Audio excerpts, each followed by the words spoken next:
Oh, here we are. Ta-da! We got all kinds of note taking, recording, transcribing. Yeah. All right. Well, I, today, I love the topic for today because I think about this a lot. Because people will often say to me, I don't have a logo yet, or I have my logo. And so, like, we've been working on a logo for a while.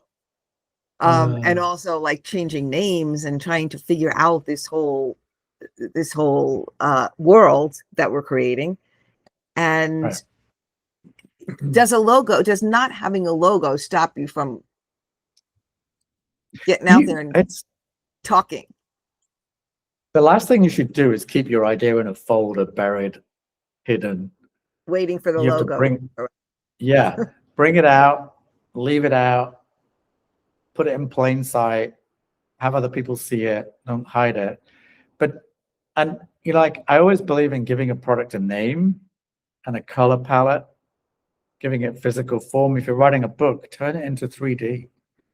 Show a 3D. It's so easy today. Make a 3D book, put your name on the cover. Like, how many book covers have we made? How many book titles? We should I'm going to make a little sheet and share that at one point, because we said, you said, actually, make the book cover because it will drive me forward, right? And so we made the book cover. Right, but then it morphed, and then the name changed.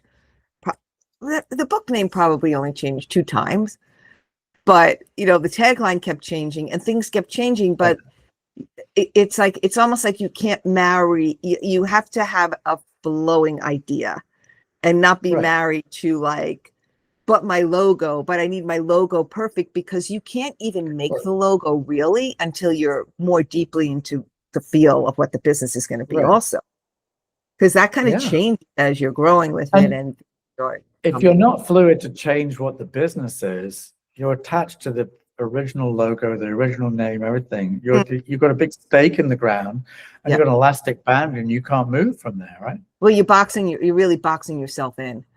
Yeah. And I think one of the things that we did that was so interesting and a little bit different is not boxing ourselves in at all. And because we're both creative, really flitting around. But also, I think we did a good job on saying, okay, that's enough flitting around for now. Let's pull it in a little bit, and then we'll play over here and expand this one, but then pull it back in again. And just doing this kind of dance to get it where it felt like that hell yes that we talked about. This is great. Let's dig in here and make this deeper, better, stronger, more remarkable. I mean, I said this all the way along, but it's so true. It's like, you're my personal motivation and energy and positivity about this project. That is the most important thing to God. Yeah. Like, the moment that wanes, that's when your project is just about on its way to the shelf, right? It's like, put it on there for a month and we'll gather dust, and then it's like the seasons come and go and we've forgotten about it, right? And I think we've always, very fortunately, been very fluid, but also very focused on what's exciting us. Like, because we have been 100% childlike in this experience, I think, in a good way, right?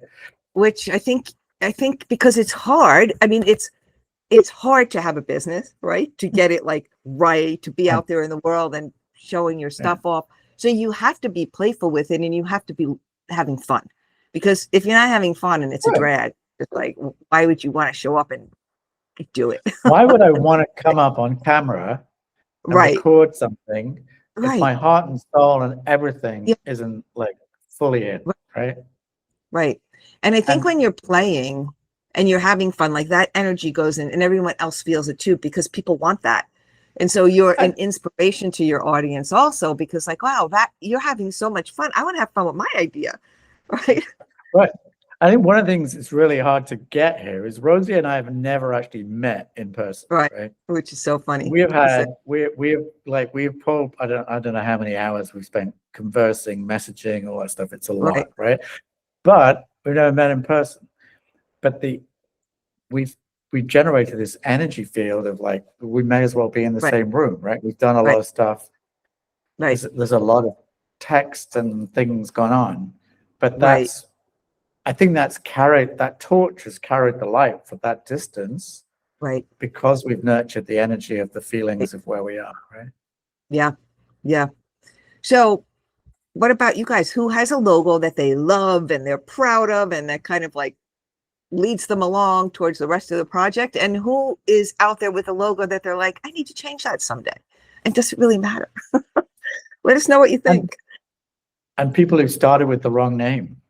It's like, oh my God, so many projects die because they picked the wrong name. It's like, you're going to put the flag down to say what it is, Yeah. and you planted And the I flag in the wrong spot, And on the wrong truthfully, hill. I love to follow these people that do like these like professional kind of logos, and then all the things that happen with the people that try and change their logo. It happened with the car company, and it happened with Cracker Barrel, and people were like flipping out because they were so attached to the logo. But this is like for way further on down the line. But like if you're just starting out, you definitely have time to play around, and no one knows your logo right away. So you don't have to. But it's like I always like the idea of like, you should date multiple logos. Yeah. You don't have to marry the first logo that Yeah. comes along, right? Right. Try them on for size, take them out on first, second, third dates. Yeah. You know? Super. Perfect. All right. So we'll be back tomorrow with another topic. Ciao for now.